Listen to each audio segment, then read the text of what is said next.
Intellectually engaging to think outside the lines with conversation about the nation that never leaves you blind. Take a listen and pay attention. Here is where you find the educational, sensational meeting of the minds.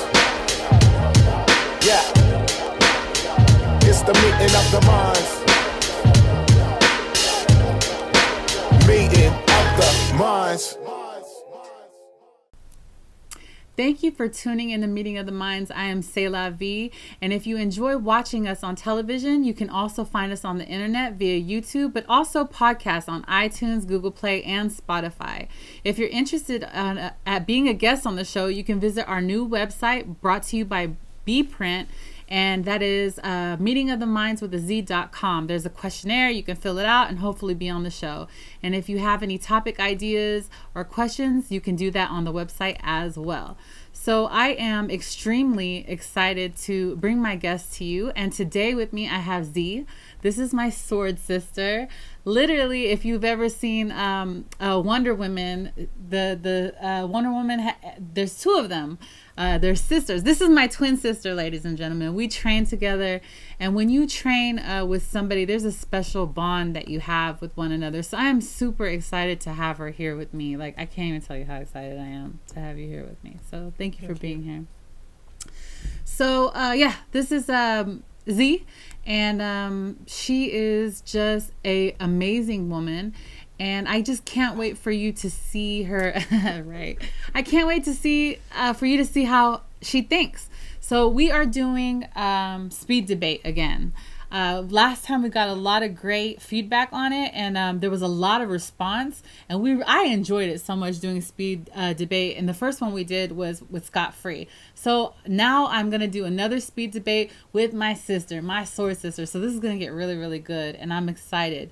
So fasten your seatbelts, and we're about to get started. If you haven't seen speed dating, we move through topics back to back to back, then one topic for the whole show. So let's get started. Charles, our director, is going to give us our first question.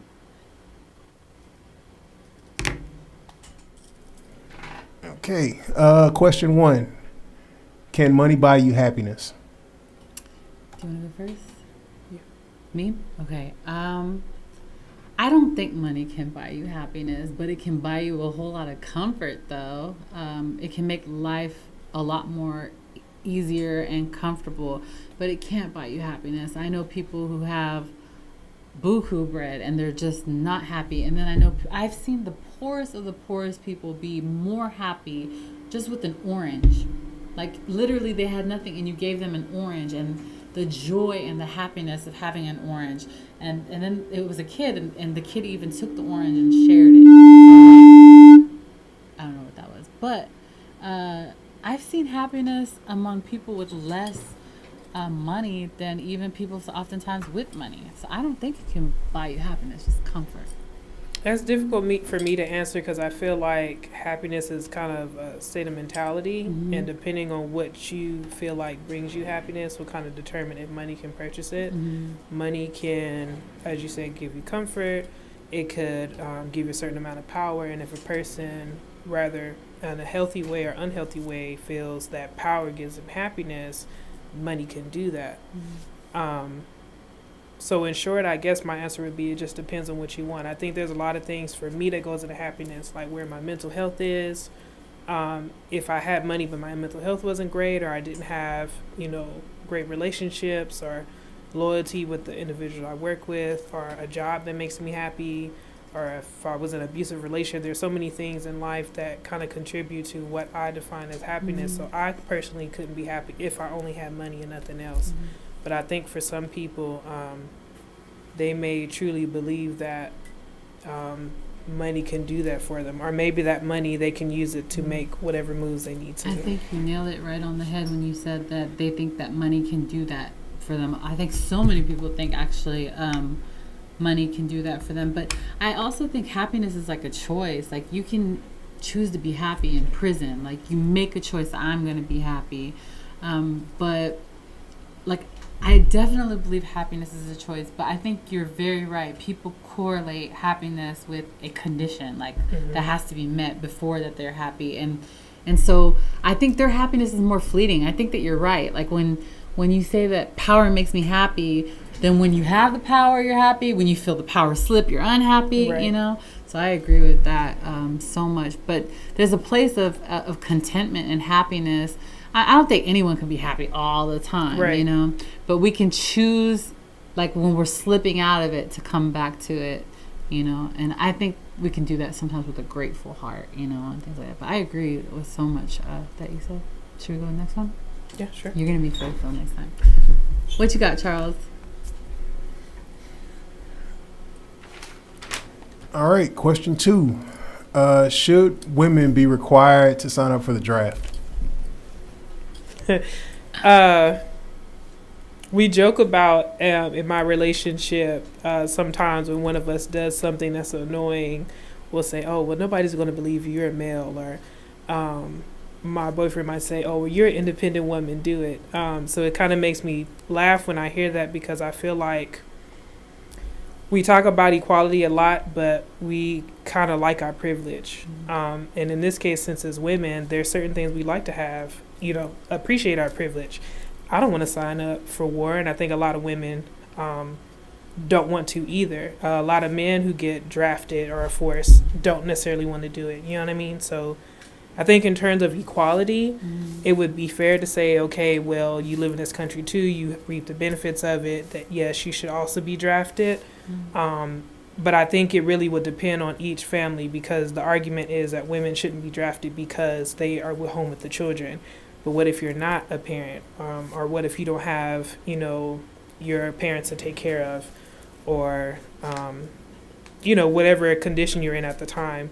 And in the past, women traditionally did stay at home, but they still trained and were soldiers in some cultures where if something happened, those women could still defend their home.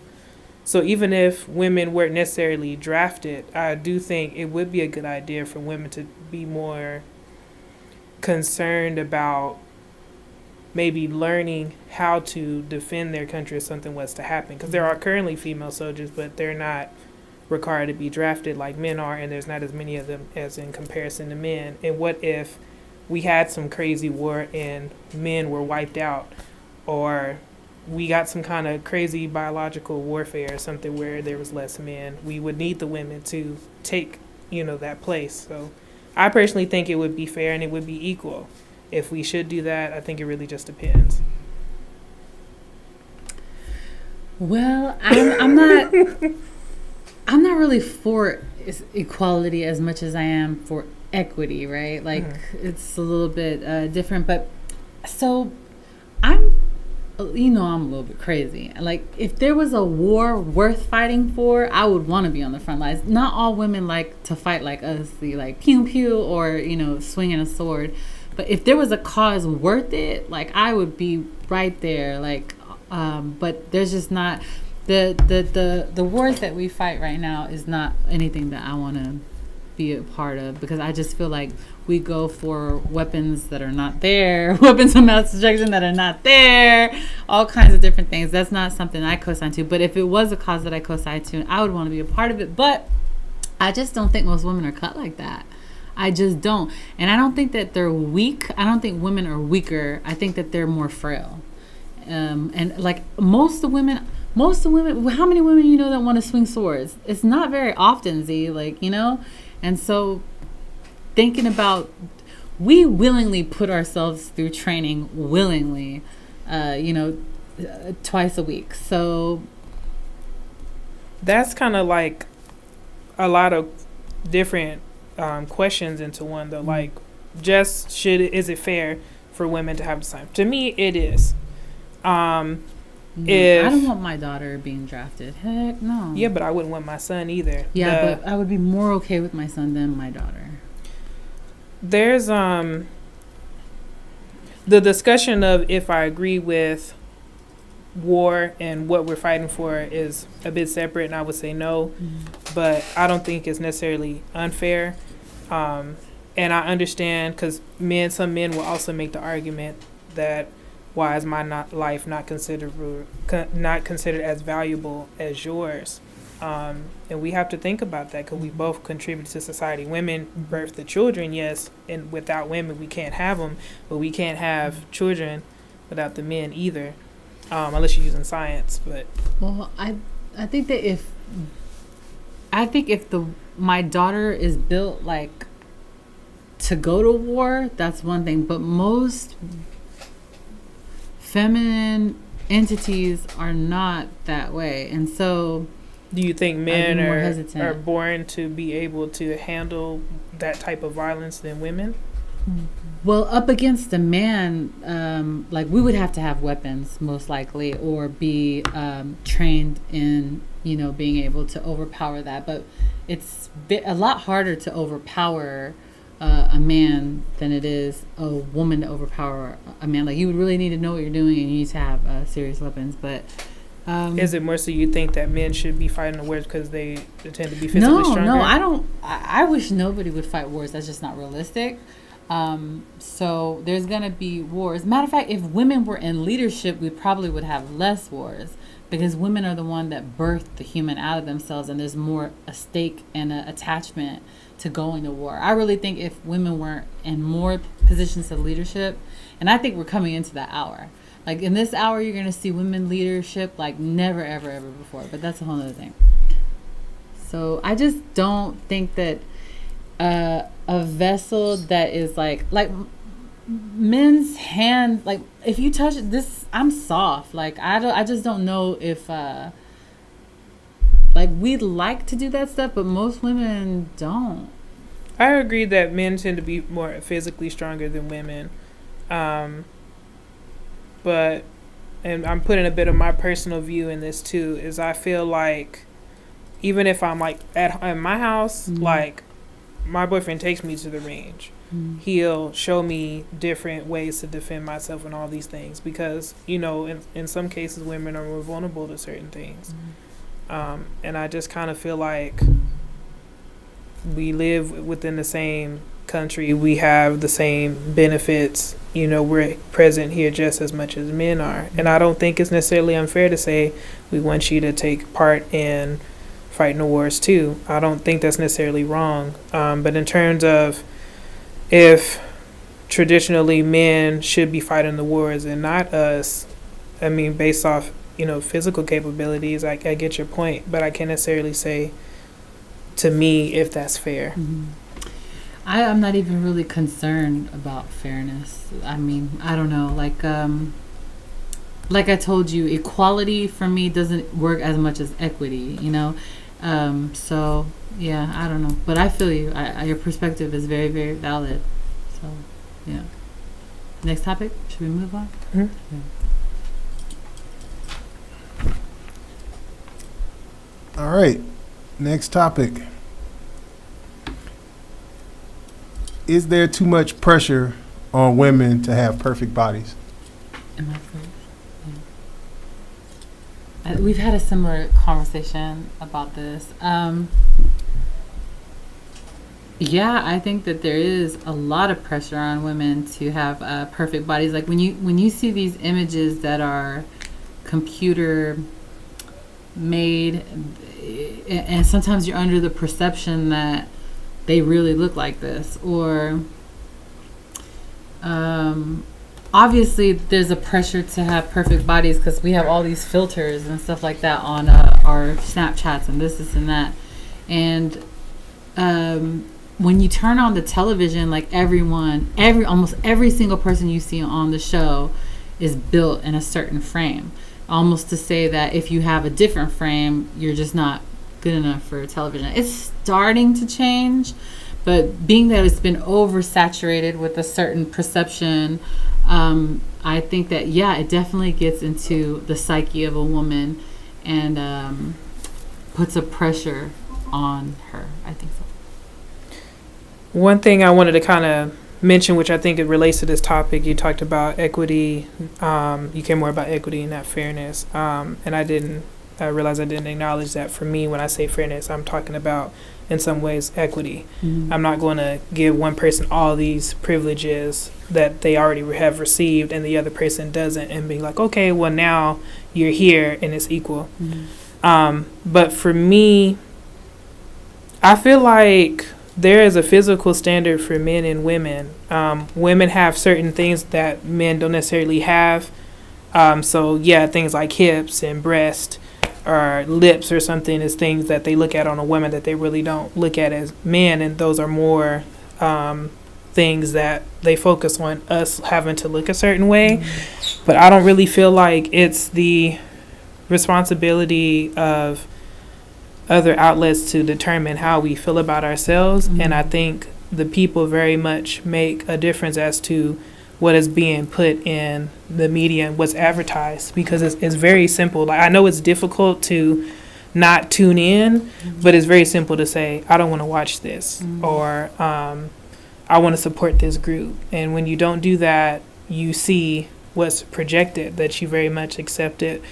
You don't see like real big dudes or real fat dudes being male models, and they're like, oh, look how attractive this guy is, or you know, the guy with the bony chest, like, oh, he's hella fly. Like, you don't look at that. It's different because our bodies are different, but everyone kind of discriminates against certain groups, certain people who are too short or don't have certain types of hair or a certain skin color. And I feel like women have to, I just don't think it's productive to spend so much energy saying, well, I don't think that you appreciate my group and it should be more reflected in the media, if you're not doing enough work to actually work on your own esteem and support women of those groups in your community, or you only watch and support shit that has these images you say you don't like that you clearly do.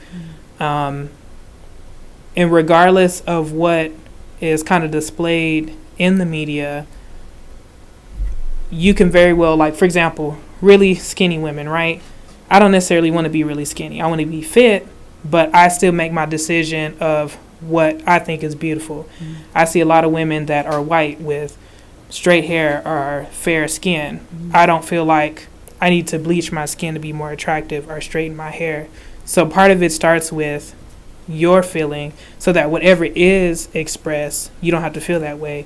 So I think there's so much more important shit that we can work on as women than to focus on how someone else thinks we look or feeling pressured because of it. I guess is how I feel. I think that it's our job to reiterate that, but so many people are misinformed, and so many people don't have people in their lives like yourself saying don't let that affect you, so they are affected. Like, for example, you know how many times I've seen a dude looking at a girl's toenails, and if it's not painted or, you know, whatever, then he's talking stuff about that girl, but he looks like Freddy Krueger himself, and he's like sitting there talking about her toes and how her toes look. I'm like, did you look at yourself before you looking at her toenail polish? Like, how do you have the right to judge anybody looking the way you look? You know, I'm being judgmental, but I'm, you know, trying to make a point. No, that's not judgmental. That's the reality. There's this different like standard for women to be perfect. Like oh, let's just get this out the way so I could be free. I painted my nail 2 different colors when I was at Walmart to see which one I like, and I still haven't taken it off. And this was killing me. Let's be free. Let's just be free. It was killing me. It was wearing me out. But because we're supposed to be perfect. We're on TV. We're supposed to be perfect. Z. There's a bit of energy that goes in that too. Like, for example, you mentioned a guy like judging a woman, but oh, you don't have your eyebrows arched or your toes, and it's like, but why do we give a fuck about what he's saying? You know what I mean? It's like, you clearly don't have your shit together. You could say my toes ain't painted, homie. Maybe they wasn't, but why do I care? Like, who are you for me to even give a fuck about what you're saying? You know what I mean? And I think we need more of that energy and more of, this is how I felt today. Like, I've left the house sometimes in slides, and my shirt and my shorts don't match, and I'm just like, yo, this is how I felt to look, and would dare somebody to say something. I've gone outside with 2 different shoes on. You don't want to play with me. Right, so I'm saying 2 different slippers. Part of, you know, self-esteem, even with those images, is really like you. And like K. Michelle is a person who, I watched the interview, she made an example. She got injections for her hips and butt to be bigger, and she was like, you know, I did all this and I still wasn't happy. You know what I mean? Yeah. So it's like it all was about her, and I So think we educating. should. I feel like we should put more focus on that instead of Mhm. asking people who clearly are going to do what they need to do to market because you're paying for it. Right. Than to say, "Well, I don't like this." Okay, Mhm. yeah, fuck it. I don't like it sometimes either. But are we going to do about it so that I could say, you know, sis, I see that you're feeling this way. I think you should do A, B, and C, or you know, whatever. But that's just how I look at I it. agree. What we got next?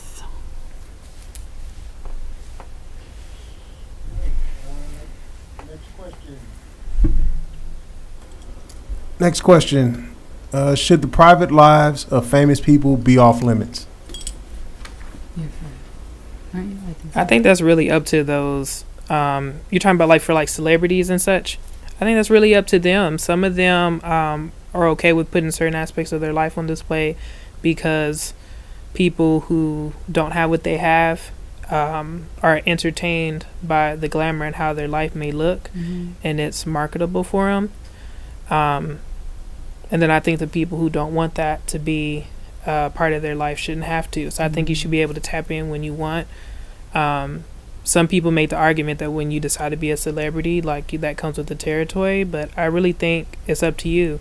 There's certain artists like Prince, for example. When he was alive, he was very private.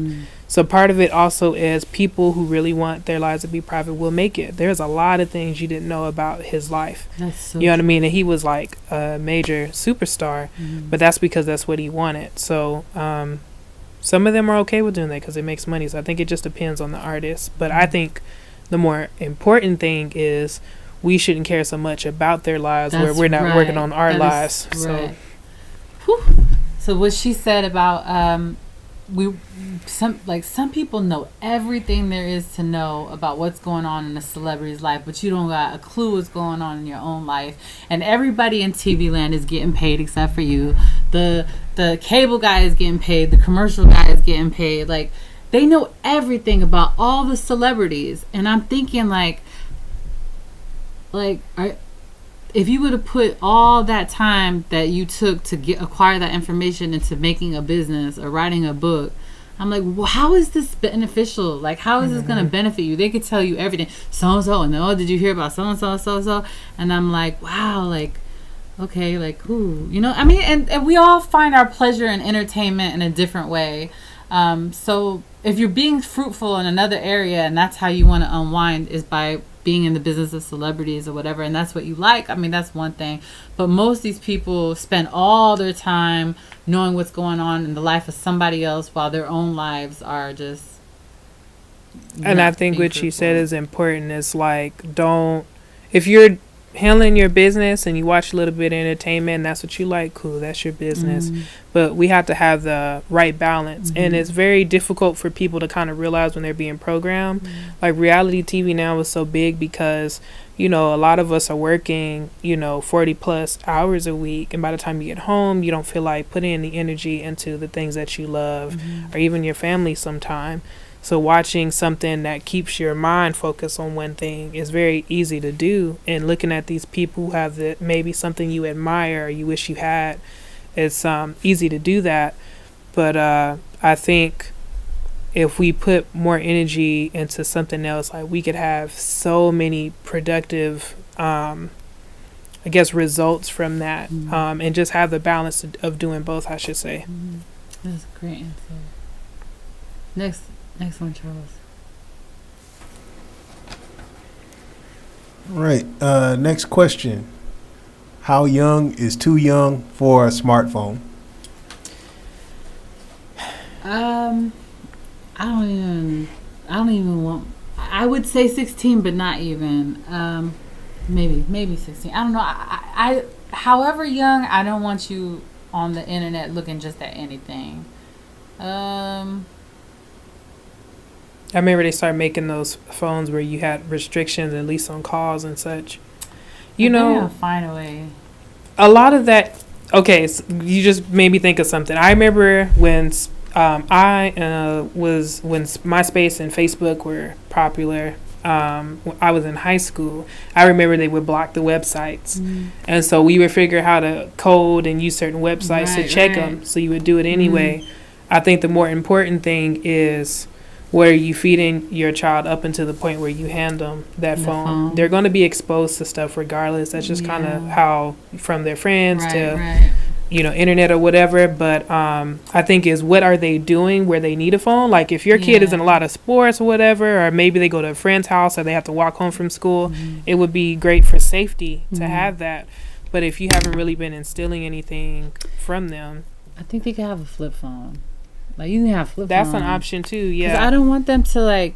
So many people pose as young people, and they're talking to an adult when they're really, they pose as a young person. Or I don't want them to be obsessed with social media. Like if they're on social media, it could be at a place that I'm monitored. Maybe I'm crazy. I don't know. No, but it still goes back to what you teach them, because before that there were chat lines. Remember, people used to call chat lines, you know what I mean, on their mama's home phones when their parents were asleep. You know what I mean? So, or dang, on the way to the bus stop. You know what I mean? There's so many ways for kids to get involved into things they aren't supposed to. Hard conversations from the beginning. Like, don't wait until they're 15 and you're handing them the phone and being like, yeah, be a good child. Yeah, don't check this. It's so weird, Z. Don't you think that, like, whatever we prepare that kid for, they're going to have a whole nother thing that we don't even know about that they're into? Like, our parents didn't know that we were into certain things. They had no idea. And, like... There's not like, a way I had to a that. beeper. They had no idea I had a beeper. So by the time we're telling them about, the cell phone, this and that, they got a whole new instrument that we don't even know about that they're doing stuff on. That's oh my why God. It's also important to teach them how to think critically. Like, it's one thing to say, don't do this because I said so, or don't do it because it's unsafe. Right. It's another to go into detail of why. Of why. And if you teach them well enough, or do your best, a lot of times they'll learn to critically think for themselves. So when they are in an unsafe situation, if they put them in against what you told them, they'll think about, okay, this isn't smart. You know what I mean? Because we've all been there. Maybe you weren't supposed to go somewhere and you were like, yeah, Mom, I'm going to my friends, but you went somewhere else. But if you were taught to look at certain things, then you'd be like, okay, this looks like this is going to escalate, let me leave. But that's kind of how my mom was very like on me. She's very strict, but she also was very open about certain things, like some things that were probably unorthodox to other parents. Like my mom, like when we were young, my mom would say, okay, this is drugs, this is what they look like, these people you see here, this is what they're on. Like she was kind of direct with us about certain things, so that if somebody came to me with drugs, I'd be like, oh yeah, I know exactly what that is, and homie, I don't want it. It wasn't like this secretive thing that I had to go to someone else to figure out what it was. And that's parents just one were example. really good for doing that back in the day. Yeah. Good stuff. Next question, please. All right, next question. Should the school day start later? I'm biased because I like to sleep in. I'm biased, but I have often think that this is torment to get up this early. Like, I don't like early mornings either. I just feel like kids' bodies are developing and they need more time to sleep or something. I don't know. Like, I've literally thought that this is straight. It'll be hard torment. for parents though, because the work hours are not going to change. And they need to change that too. Oh well, yeah, that's a whole nother. And we need siesta. Every country almost in the world takes a nap. Almost every country in the world. Middle Eastern countries, Italian countries, Spanish countries. They have less. The only ones that 40-hour doesn't European countries, or everybody takes a nap during the day. Everything shuts down for a good 45 minutes an hour.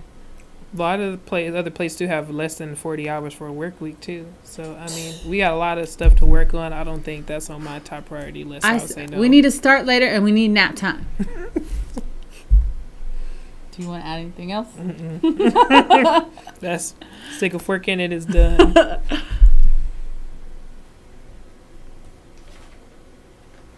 That's all 6 questions.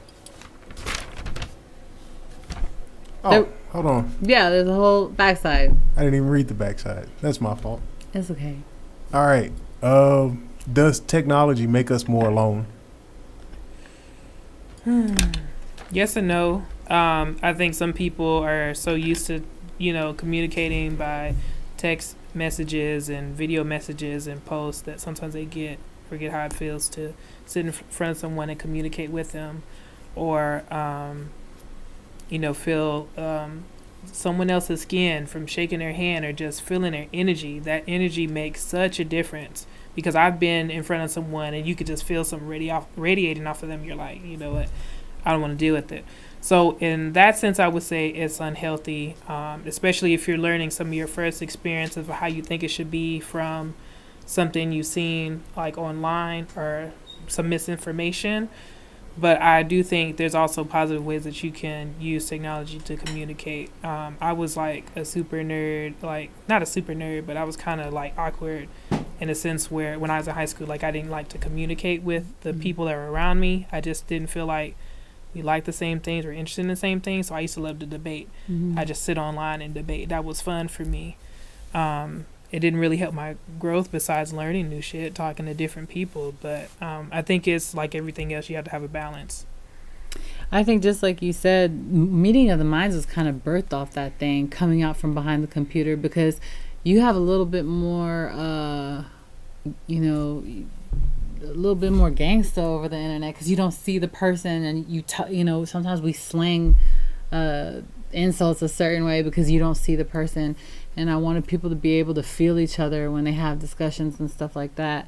And so it was one of the reasons why Meeting of the Minds was actually developed too.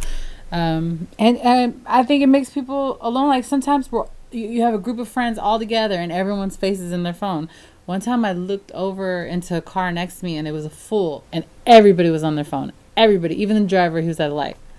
I was just like, wow, huh? So in that regard, yes, but also it connects us to people across the globe. So it makes us not alone in that aspect. That's a good time to like disconnect, because we've been like, I've been with my family and then we've all been looking at our phones, and one of us will say, okay, all right, let's put it get up. off the phone. That's good. So yeah. And God forbid, like, I don't spend time with the people that I love and then they're not there anymore because I have my face in the phone for what? Yeah. But, yeah. All right. Next question. Is cheating getting worse? Am I first on the phone?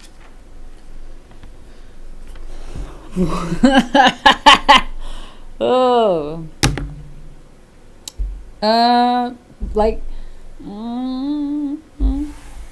Even cheating romantically, or even just like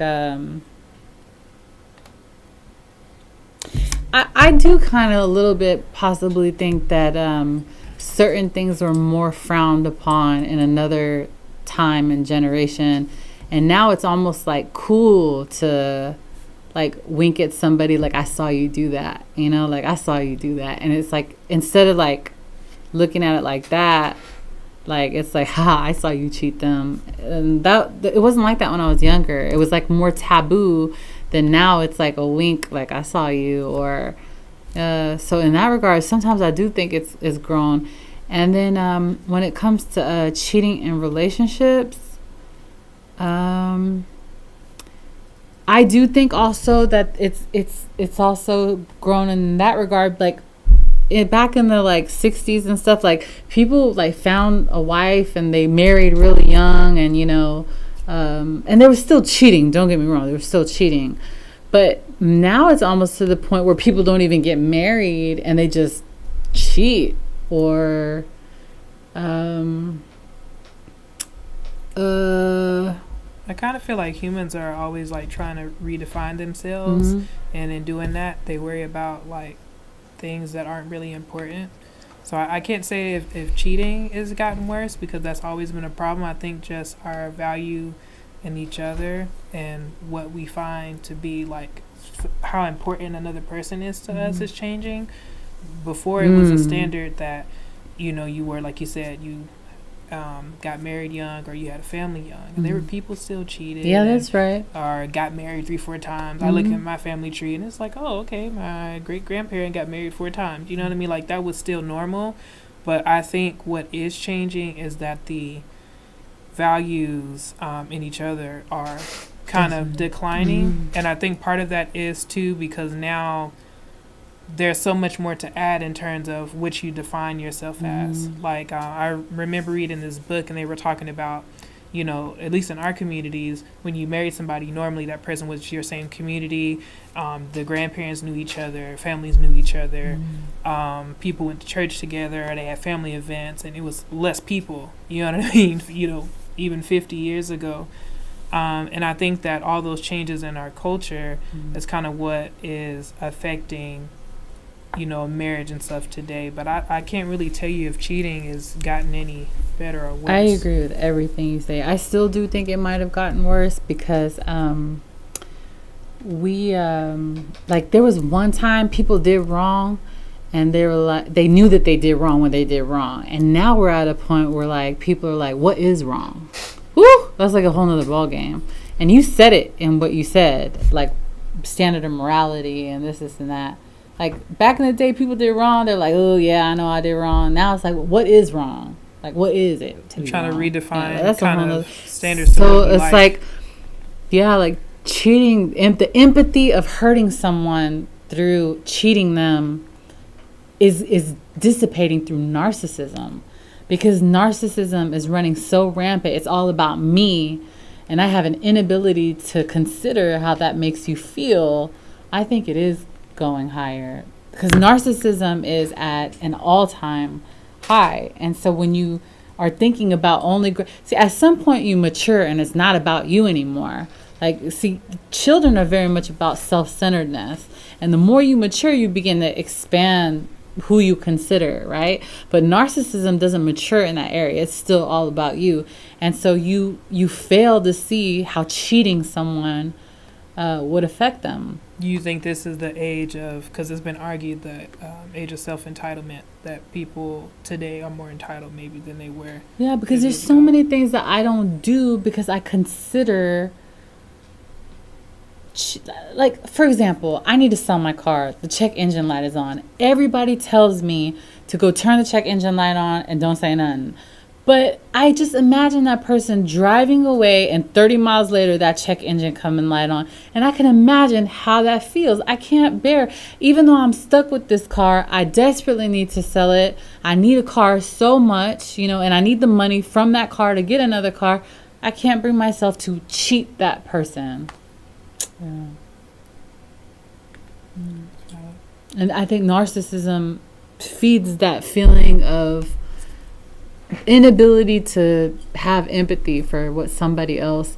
It's all about me. I'm done using you. I'm done for what you could give me, and I'm not even going to consider how you feel. I'm just going to move on in the way that I feel. Or I'm not even going to consider how playing you in this fashion is going to make you feel. I'm just going to do whatever I want at anyone's expense, at everyone's expense. It's such a layered like discussion because there's a lot of things that fuels people who think that particular way. We don't know their background. That's right. We don't know the experiences that they've had. We don't know what a person's morals and, you know, culture and all that are. And that kind of definitely plays into it for sure. So I think we look more at what kind of culture we have and redefined the standards to, you know, a different standard, then that would definitely affect how we treat each other. And again, put that value in each other, understand the importance from one person to the next. I mean, I could go on and on about that because there's so many levers I can't even think about. No, you're right on. You're right on the money. What we got? All right. Next question. If football is so dangerous to the players, should we as fans be watching it? There's so many things that's dangerous, really. I feel like there's more negative things in certain TV shows or in the way we teach our kids in public education than worried about damn football. Because literally just football. It's a sport and you play it and you watch it just like you do boxing or martial arts or anything else. And I don't think that's important. I think the things that we look at for entertainment and that actually does have all these layers behind it that may show degrade someone with mental illness or displace people with drug problems or, I mean, all these different things where there's a lot of layers to it is more important than worrying about a football game. That's just me. So I'm going to say something absolutely ridiculous, and I understand. I understand that it's ridiculous. Like, I know that it is ridiculous, but I seriously feel like this. For some reason, Z, I see it different when it's a sport that you get hurt, that you're supposed to move out of the way, but because you didn't move out of the way, you got stuck. But like with football, I feel like the object of the game is to intentionally collide at certain, like certain times. And for some reason, I don't know why, because people like say that, smashing into each other like that is being in a car accident over and over. But then again, boxing is head trauma. I know all about that. I lost somebody very dear to me who was in a boxing match, and during HBO filming got hit in the head swollen, and never made it back from that. But so I know all about it being, and I still enjoy boxing and watching martial arts so much. But for some reason, there's just this little hinge of difference for me, that you're supposed to try to move out the way, and the other one you're very intentionally striking. I kind of don't feel like when people are playing football, though, that they're purposely trying to get hit. Yeah, it depends. Like, it depends. There's people who hit each other to stop people from going to go and get the other, and you're supposed to intentionally. The other one is don't get caught. So if you're the receiver, don't get caught. You got caught, maybe you get busted on too. But yeah, it's like they'll do that, but it's like sometimes they'll try to shake the other person to avoid getting hit, but sometimes you do because there's no way to do it. I don't know. I'm really mixed feelings on that one. Are you a football fan, though? Yeah. Well, I'm more of a football fan when other people are a football fan. So like I don't go. It's like I don't go and turn on the TV by myself, and I'm like, I gotta catch this game, looking phase. But like if my family's watching it, I'm totally into it, stuff like that. Like my brother and my dad are a big Dallas Cowboy fan. I'm actually a Philadelphia Eagles fan. Yeah. Oh, don't hold that against me, people. I didn't say that on TV. Oh, shucks. I'm about to get hate mail. No, my uncle would be like, mental note, not a Dallas Cowboy fan. And then I just said I'm an Eagle fan, so now people are really pissed off. People take football so seriously. It's okay. This show is all about controversy. You can handle it. Yeah. I don't know. That's a hard one. All right. Next question. Is a healthier school lunch program a lost cause? Is that you? Or is it me? Are you sure? Mm-hmm. Are you positive? I don't think it's a lost cause, and they're still not going to do it. Back to you, Bob. I think it'd be great. I mean, you're at school to learn, and having, apples and other healthy meal versus something that's processed and not healthy helps your brain and getting through the day, and actually would help their focus too. So I think it's a good idea, but that's one meal.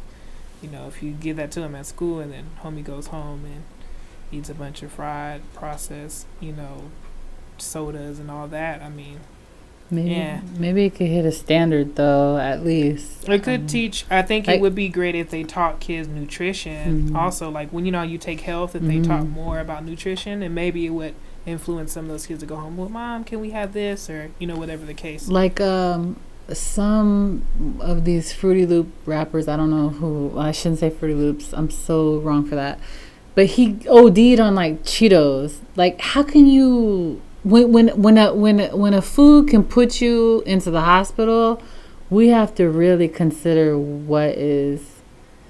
Am I allowed to say that on TV? Like, I don't even know. Like, well, it's true.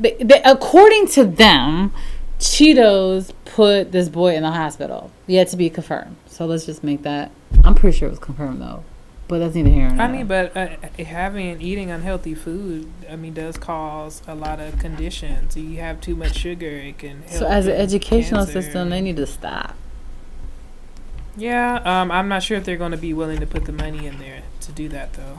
They could have healthy options, but it wouldn't be a lost cause if they did, in my opinion. I agree. Next question, please. I'm whole doodling on television. All right. Next question. Let's see. Does technology get in the way of learning? Oh, I can't wait to answer this, but it's your turn. I think it depends. you can really use technology to help aid in, learning in a lot of different ways. But in terms of like phones and stuff like that, or like things you could do on the internet or whatever, then yeah, it does. But that kind of goes back to the individual too. Like, if they know the importance of their education or learning whatever they're learning at that time, then they'll be able to say, let me focus on this. It's just like if we didn't have the ability to get a degree online, that helps a lot of people who might have to work a lot to pay their bills, or have families, or people who have disabilities. Maybe they have poor eyesight, and being able to use certain technology to enlarge print. I mean, there's so many ways that technology helps that if you're not learning by using technology, it's kind of because you chose it. I agree with everything you said. I think technology can help and assist in so many different ways, but there's also this other thing. Like, technology can also spread such false information. Like, I have literally seen people who have watched a bunch of YouTube videos or even documentaries that are so false. Like, I've done the academic research behind this, but they are sold that they watched a YouTube video, and so this is the truth. And some of it is presented as truth. It's presented as a fact, but it's not truth. So, like, even, like, some documentaries, people are like, I don't even want to mention them because people are so gung-ho about some of these documentaries. Like, they are to a T. Like, one documentary will say something like, they'll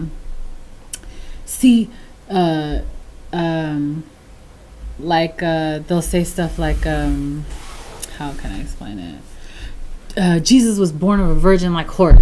And then so you go and you examine that, right? And you're like, okay, let's examine that. And so you have a god who is Osiris. You have a goddess who's Isis. And she goes and finds all the body parts of Osiris, right? She's looking for all the body parts. She gets his phallus, right? And it's a whole bunch of stuff that goes on, and she impregnates herself. Well, that's not just like, but it'll make you think, right? Born of a virgin. Horus is born of a virgin just like Jesus. And if you leave it there, that creates a whole bunch of images, right? Like, you create an idea based off of that. Or it'll say like, so-and-so had this many wise men like Jesus. And then you go and you look at that story a little bit closely, and you're like, wait a minute, this is like the blacksmith, this is the such and such. And the way that they put the sentence will make you think that, there's it'll be a fact and not a complete truth. Or even like, we don't know, like so many theories, flat earth theory and this theory and that theory. So it also develops confusion. People don't know what the heck to believe because there's facts going this way, there's facts going that way. So yeah, like really people can watch some, like they think they're expert and they just watch YouTube. And that can be super duper dangerous. Super duper duper. I can't even emphasize to you how much I'll be like literally stuck. But that kind of goes back to intent. And I hate to do this because I am not degrading the Israelites. Okay, but if your intent is to maybe learn about yourself or learn certain things about spirituality, then, for example, as a Hebrew Israelite, all of the things that you look for in your journey within that wisdom is going to cause you to review so many different materials because that's your intent. Then you have some Israelites who may have the intent to make themselves look good, or very prideful, egotistical. So then their journey would just be looking for stuff that makes them look like, well, I'm the chosen person and all of this. And I only mention that because it made me think about, you were talking about religion, but that's a perfect example. You will meet two different people that share the same religion. They say they're Hebrew Israelites, and one would be one of the most humble individuals you meet with so much knowledge and wisdom to share, and then the other one may be the opposite because the intent behind why they were learning is different and their path was different. And then we also have to understand that there's such a long journey anytime you know anything. Like a person, like I have a cousin, right? She knows the Bible front to back, completely knows the Bible. But then I have another friend who was like, you know what, I want to learn the Bible in Hebrew, and translate it and learn it from Hebrew. And so because he did that one step, his knowledge of the Bible is going to be totally different from someone who also studied the same thing. So we have to, when we're learning things, for one, do research, look at so many different things and understand. And look at the opposite side of it too. Always look at the opposite. What is the argument to this? And be open-minded, because you don't know what path that person took. And if you guys connect and share, you might, oh, well, damn, I didn't know that. That's great information. And it could set you on a path to even go deeper into what you're researching. So, See, I want to add something to what you said, because you brought it up, and I just want to ad-lib into it about Hebrew Israelites. It's totally off topic, but I just still want to touch on it. I think there's like 3 different kinds of Hebrew Israelites. There's the people who are calling themselves the Hebrew Israelites. Then there are the people who are actually the Hebrew Israelites. And then there are people that are presenting themselves religiously as the Hebrew Israelites. And that becomes a little bit confusing, because you have so many different versions of what people that are calling themselves Hebrew Israelites. So like you'll have one that's very dogmatic, cussing, aggressive, prideful. The first thing they lead out the gate with is how a woman is belittled. And then you have this other person who's under the same umbrella that's not walking like that, is talking wisdom, knowledge, and doesn't lead with that footing at all. So it's really strange. But I do think that the Hebrew Israelites that are coming off with a certain spirit are off-putting the idea of who the real Hebrew Israelites are, because nobody wants to be affiliated with the Hebrew Israelites that are not leading with the foot of wisdom and knowledge, that they're calling themselves Hebrew Israelites, but they put off a spirit of it goes back to intent. Sometimes, yeah, it depends on who you're talking to. Because that's the same, and that's something that people have to realize. It's the same with everybody. Yeah, with Christians too. You'll read some Christians that are like, they're holier than thou, and their God is the only God. Or you meet some, you have cult leaders who your God should be the only God, but you should leave room for other people to have because there's Muslims who are like, yeah, I believe in Allah, but we know Jesus, we heard of him, and we good with it. You know what I mean? So it just depends. You have cult leaders who will say, I believe in Jesus, I believe in God. But then demons believe in Jesus. But you'll see them do some very evil, egotistical, hurtful things that is not taught in their book. But that's the lie that they've told other people for them to believe, or that they've told for them to believe. Right. So I don't want to say that. I just want to, because I know it comes out, because Hebrew Israelites get a lot of shit already. So no, it's everybody. Like, to me, a hypocrite is somebody who says they're not doing something, but they are. A person who's like, oh no, I'm a hot mess, you need to know. I don't feel like that's a hypocrite. I'm in process, but a hypocrite to me is somebody who says, I never do that, I am so holy, That's a hypocrite to me for sure. Should we move to the next one, or you got anything else? Okay. All right. Next question. Should students be drug tested? Heck no. Students are from like what, college, middle school, just in general? Was there a clarification on that paper? Well, I guess middle school and up.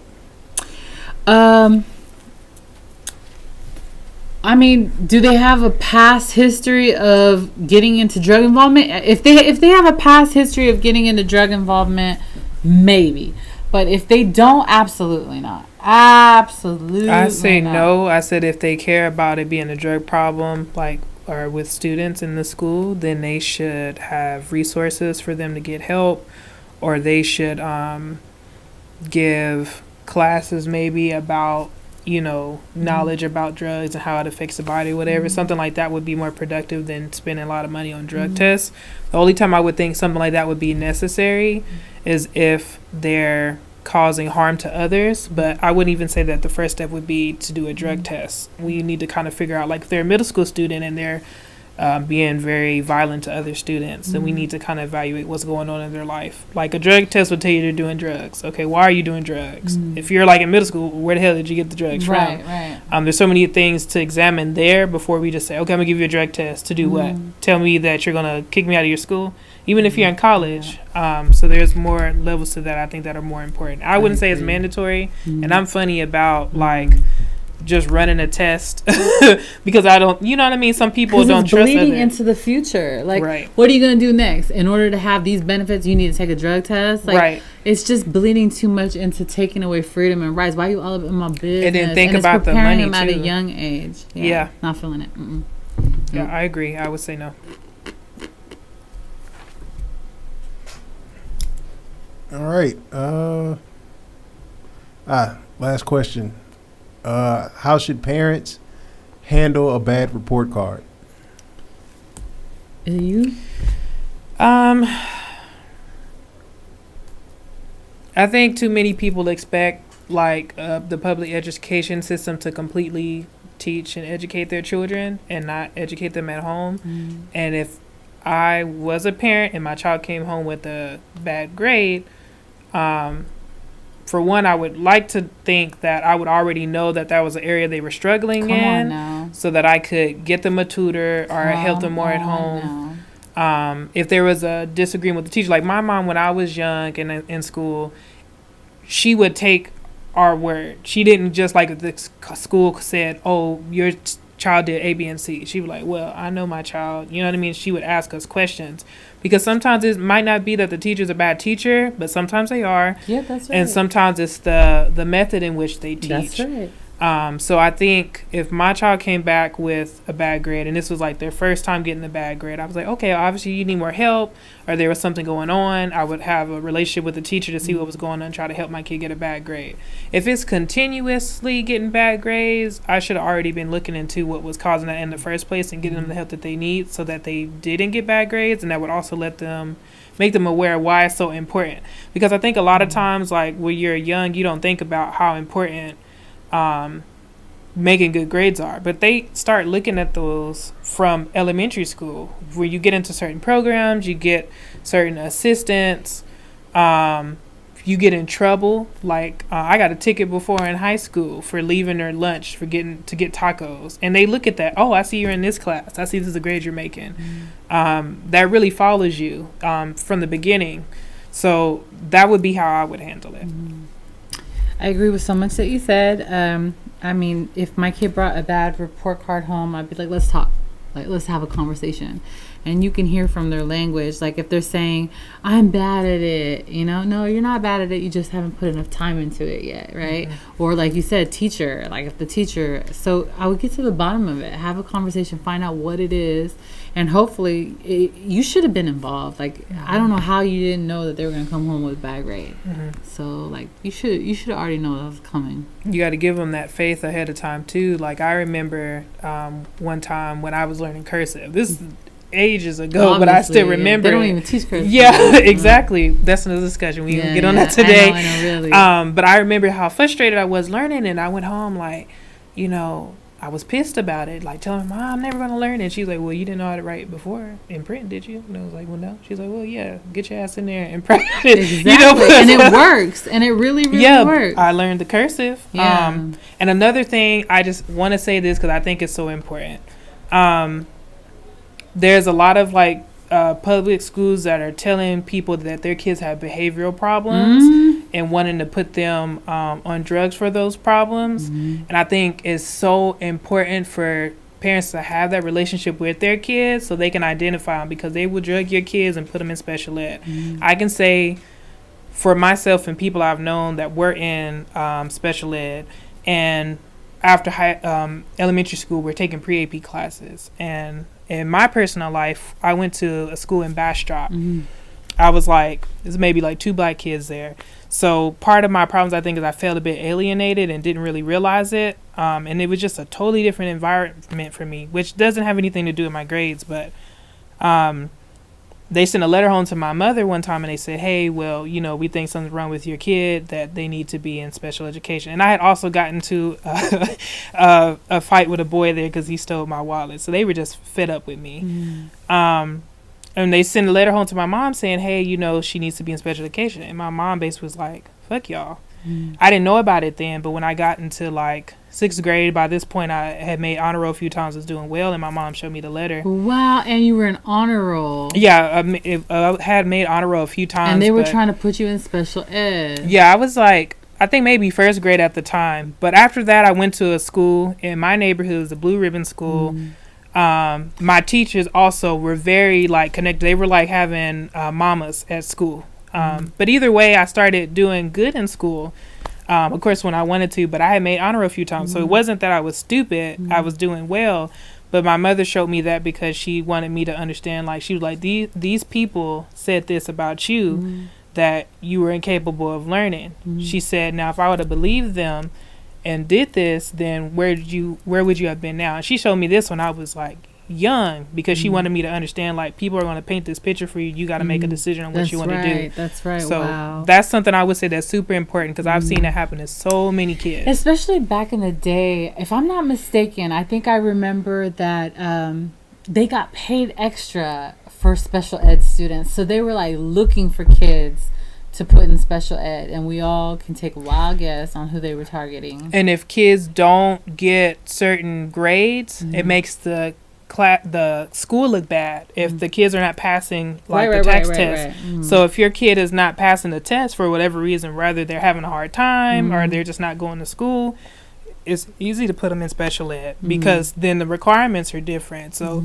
you have to be careful with that and be involved in their learning experience so that they don't get put in those positions. Well, this was another episode of speed debating. We took speed dating and made it speed debating, and it's always fun. I like it. This was our second one. I intend to do it every so often with special people that I feel like are just awesome. A whole bunch of awesomeness.